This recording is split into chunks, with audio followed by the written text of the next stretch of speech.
Hello, I'm Willie Stevens. And I'm Brandy Stevens. And welcome to the Journey of Us podcast.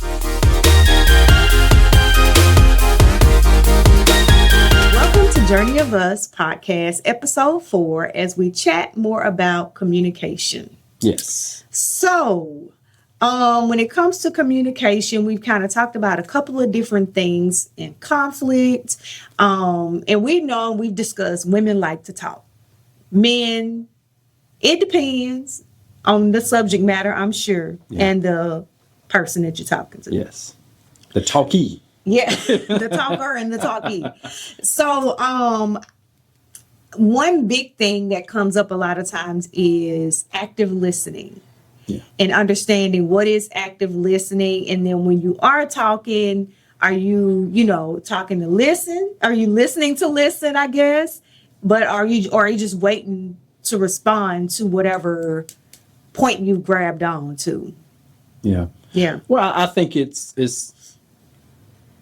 little bit of both. It's really based on the circumstance. If you're upset, sometimes you're really just waiting to express your side of the story. However, if that's just not the case, you truly may be listening. Like right now, I'm listening to you to see exactly what you're saying. But you're talking. But I'm saying when you were talking. Okay. And so, I'm listening in those situations. But I will say when you're talking about the issues that when you have in a relationship, it's more so about each side really just waiting to get to their turn so they can express what they're saying. And you generally can, I guess, notice it when it's a situation where that particular person is just saying the same thing over and over again. And you're telling the person, okay, I just said that I was wrong on this. But the person hadn't heard anything you said. Yeah. All they hear is that it's my turn. Yeah. Go. That's all they hear. And so let me say exactly what I just said, or let me say exactly what I feel, even though he's already addressed or she's already addressed it. And I see it's on both sides. Yeah. Yeah. I guess I will say I'm guilty of, and you are, oh Lord, you are particularly difficult in some instances to have a difference of opinion with, because so not just because you're an attorney, I think you've always been that way where you're able to kind of pick things apart and see the logic, behind everything and be so objective all the time. I don't have that skill. I have to work at it. And so it is hard sometimes. I'm like, well, you don't understand how I feel. You don't understand where this is coming from, but you're just like, no, these are the facts. Yeah. And I don't want to hear that. I really don't. B always equals C. Yeah. And I don't want to hear that. Yeah, in the midst. I want you to listen for understanding, not necessarily keep telling me that I'm wrong and A plus B don't equal C, it equals F, but I'm working through it, y'all. But I do appreciate your ability to be objective. And sometimes I just have to breathe, calm my little self down. Sometimes I may, just have to be like, okay, and let it be. But, it's important to listen for understanding. Yeah. And I've learned that throughout the years that a lot of times you are not necessarily asking me to fix something. Yeah. It's more so just to listen at me vent. And I try to just listen now. And I try hard not to show my face how I feel about what you're saying, because I think logically, and it always has to equal C. And I'm very objective, like you said earlier. And sometimes that is difficult. Only time I can find that in my life where I can be subjective is more so in sports. That's the only time. Really? Yes. Yes. Not even with love and emotion.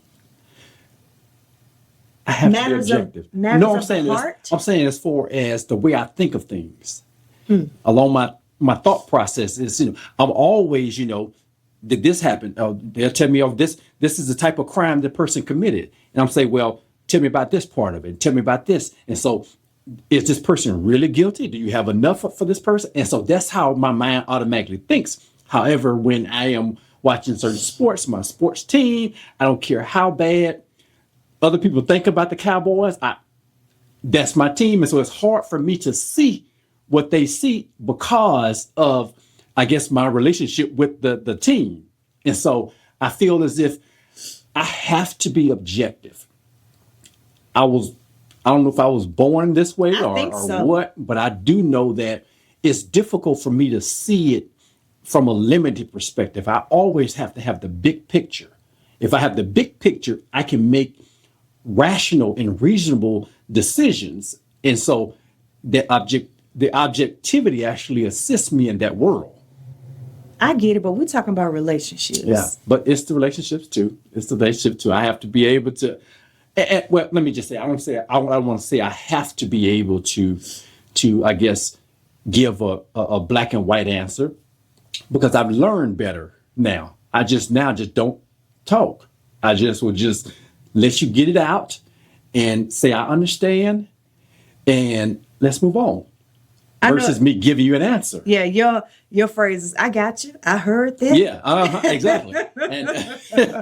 And whether I'm agreeing or not, I heard you.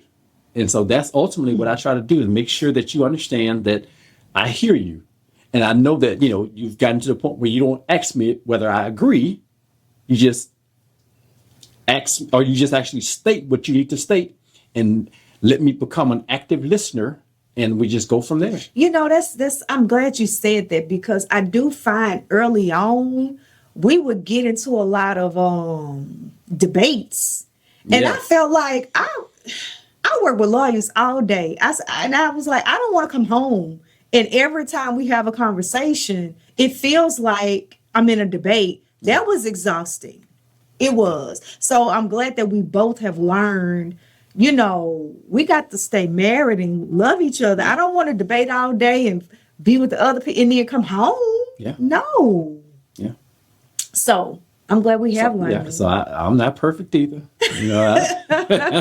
So I understand, and I was like that. And I think it was early on because I was starting law school. Yeah. And I was being retrained on how to actually think about things. And so it was difficult for me to try to I guess mesh those two worlds. Yeah. And so, I as I grew and as I got older and as we experienced more together, I realized that, okay, well, you leave that there. Don't bring that home. And so, I've tried to become better because of, those experiences. Yeah. I get it. I like a little bit of it, but I don't want it to be all we talk about. Yeah. All the time. Yeah. So this episode is brought to you by True Beauty Salon, where we help everyone embrace and enjoy their hair.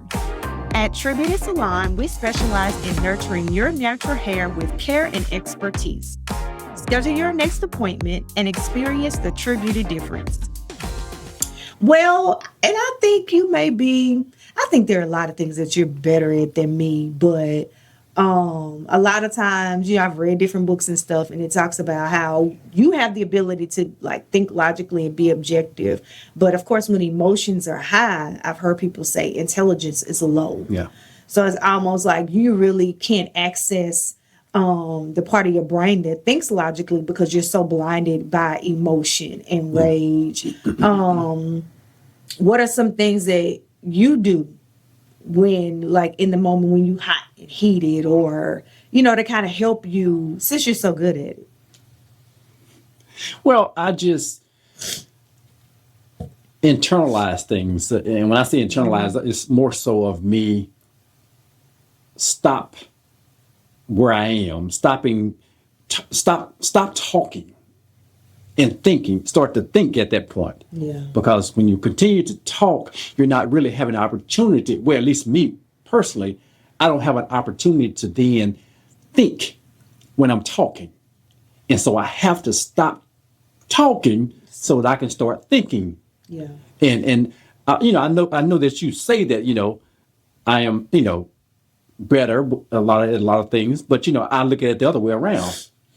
You can express yourself better than I can, and I want to make sure that when it's time for me to talk, I can actually put together a few words, and so I don't come off as incompetent. And so I want to make sure that I stop so that I can actually put together what I want to say, Yeah. wrap my mind around what I'm really trying to get across, and then present it to a person Yeah. or to you. Yeah. Yeah. Okay. That's understood. I got you. Okay. There you go. That's your word. Yeah, I got you. Okay. I know for me, I've learned how to some things that I do. I've found that a lot of times in the middle of conflict, if you let out a huge like it can That's be just like taken talking. right. So it can be taken. So for me, it's kind of like, oh, I just need to. But if you do that in somebody's face like that, it's like, I'm sick of you, I'm tired of you, I'm frustrated. So you're not saying it, but you're saying it. Yeah, yeah. So I've learned to let my first word be my breath and kind of exhale throughout the sentence. So like that it's first word be my breath. Okay. that way it doesn't come off as offensive and I still get what I need. Yeah. Because outside of that, I'm still hot and I'm still holding it right there. And it's counterproductive for me to just let that long breath out in your face. Yeah. So, And I will say, I still hear it. I mean, I got some work to do. You may be breathing, doing it out your nose, so I can still hear it a little bit. I'm Yeah. still listening for it. Does but- it hit different? Well, yes, it does. It Okay. hits different because I understand that you're purposely trying to keep that in or not make me feel a certain way. And so I understand that you're trying. And honestly, that's what marriage is about. It's not even just marriage, it's about relationships. And it's all about understanding the other person is trying to build something with you. Effort. Yeah, that's what it's about. And so I care more about the effort than the actual finished project. That's good. Yeah. Yeah. We teach a lot of that at the salon, that we want to create and cultivate healthy habits because that is what's going to sustain you throughout everything. So it's the same thing, like you said, with relationships. Yeah. Just process. Yeah. Okay. So the next point we want to kind of talk about are expectations as it relates to communication. Who, where, when, where, how, why. I don't know if a lot of women kind of struggle with this, but I have had struggles with, I don't know why I felt this way. I just felt like, I guess after dating and you getting to know me, that you would just know certain things. And almost like mind reading. Yeah. And then I know what I would do. And this is like as recent as the past couple years or so. Well, you know what? I think it's been about. This episode is brought to you by the Stevens Injury Law Firm. If you've been injured in an accident, you don't have to handle it alone. The Stevens Injury Law Firm is here to protect your rights and help you get the compensation you deserve. If you've been injured, contact the Stevens Injury Law Firm today.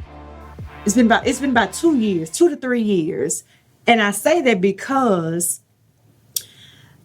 I would have these expectations, whether it's plans for my birthday or plans for our anniversary, Valentine's Day, and stuff like that. I would have these expectations and not communicate them to you. Then get mad at you because you didn't do it, which is crazy. I'm But glad you said it because I wanted to say it. And I was like, I'm not going to chime in. I've learned from a communication standpoint, I just need to be quiet. look at you, look at you. So, and I've done a lot of work, reading books, therapy, all that good stuff, praying, but just I had to step back and just think to myself, like, that is crazy. You want all these things done, but you didn't even tell him that, hey, this is what I would like to do, or these are some things that I like, or I don't like that anymore. Can we do this? And then get mad and be resentful and walking around passive aggressive, and he clueless. He don't know what's going on. Tell you a quick story. It was actually 2 years ago, and I had started reading books that, kind of talked about live the kind of life that you want to live. Nobody else is necessarily responsible for your happiness. You are responsible for that, to be accountable for that. Your partner is there to enhance you, not to be fully responsible for your happiness. So I'm reading all this kind of stuff, taking accountability for my own happiness and contentment. And our 15-year wedding anniversary approaches.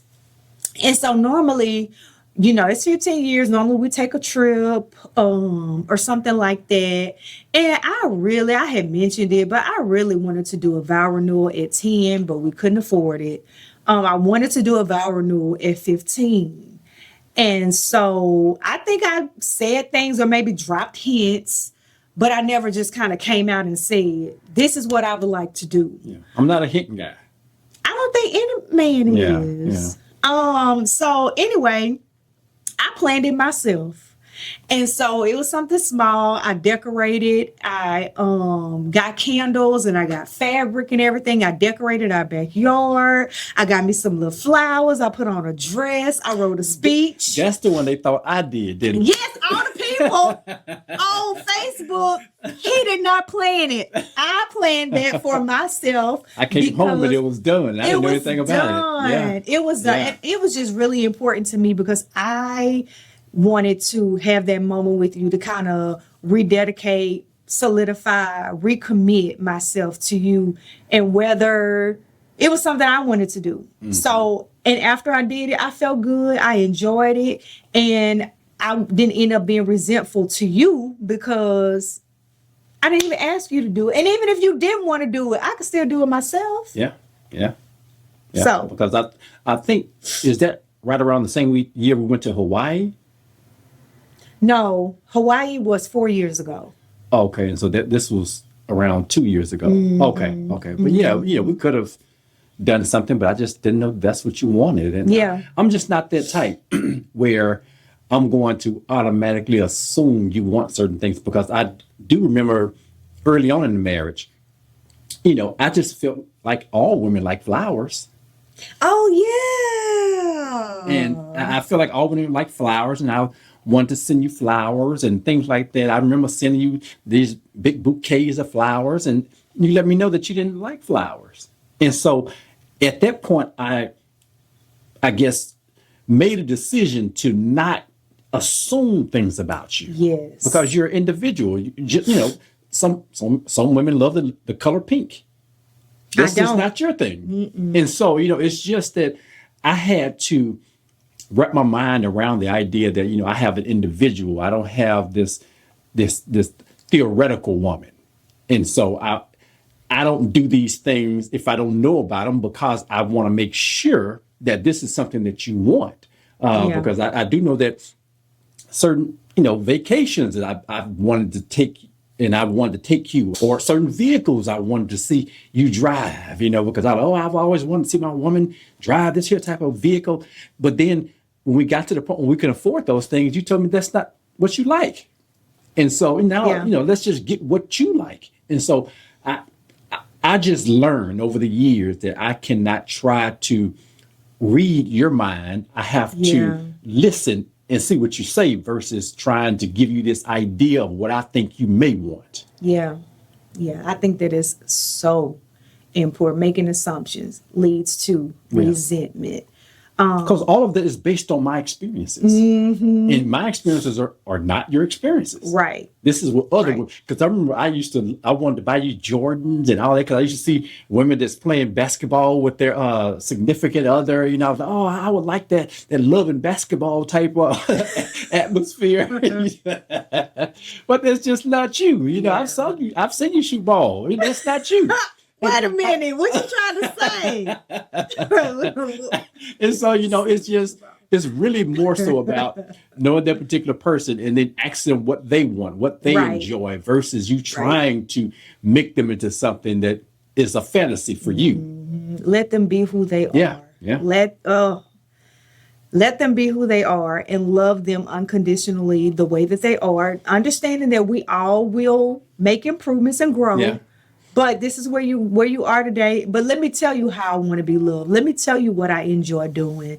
So that was huge for me, just doing that work to understand that no one else is responsible for my own happiness and contentment. Yeah. I am. And so if I want to do something, I should do it because it makes me happy and it brings me joy. And then that'll only enhance our relationship because I'm a happier version of me, you know? And then also it gives me an idea of who you are and what you want and what you like and what you dislike. And so, now if I know that this is the type of thing you like, I know, okay, well, if I'm gonna surprise her, I'm gonna give her something like this or get her something in that same environment. I'm looking to see when you go to certain places, oh, okay, what did you say you liked? And just listening just to make sure that next time I can, be able to perform and make sure I get you something that you would likely want. But this idea of out the blue, and I'm supposed to just know what you want just because it's everybody else on TV, they're me and know what they want.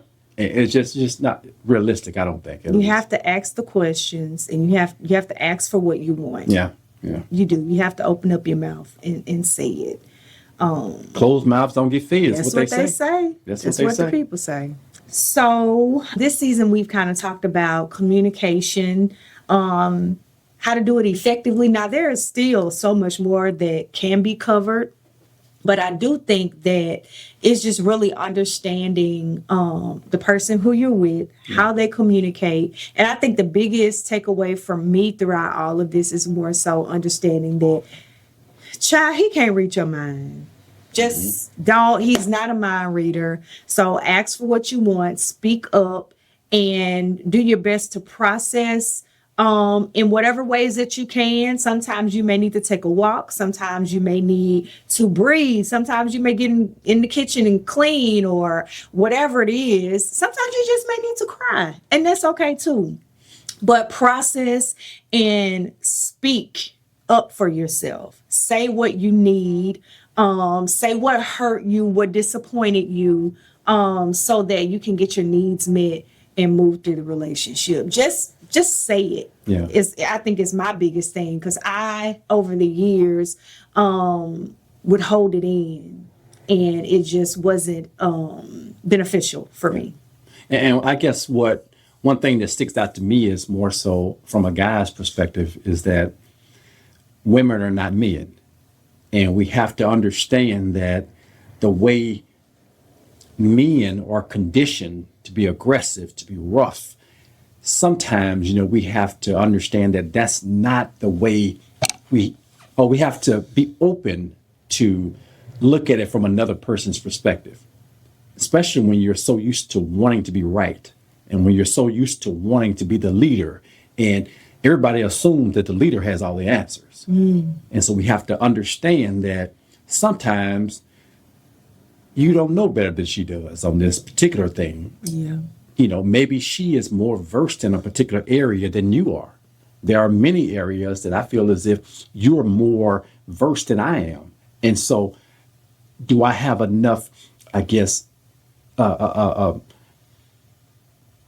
whatever in me, Confidence? or maybe confidence, to allow you to lead in a particular area when I look at myself as the leader. But I think one thing that's helped us both is more so is business. We've learned that, our different team members, they are better equipped to do certain things. And that's why you hire them. And so I look at it the same way from a relationship standpoint, because I understand that you are better equipped on doing certain things. You're more organized than I am.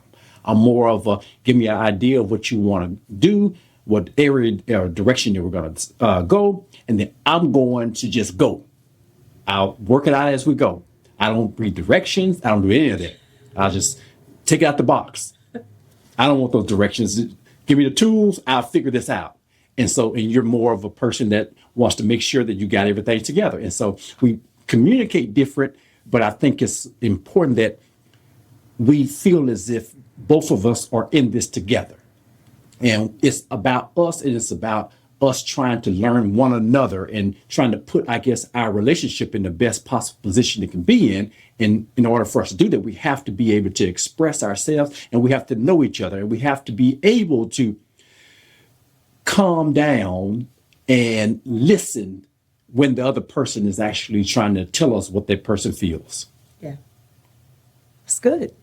Of course it You is. came a long way. Yeah, it took a long time, 20 years. 20 more, 40 more to go. Yeah, somewhere around there. Yeah. Thanks for tuning in this season, where we had an open discussion about communications. Feel free to leave your comment below. What was your favorite advice? Be sure to like and subscribe so we see you next time on The Journey of Us.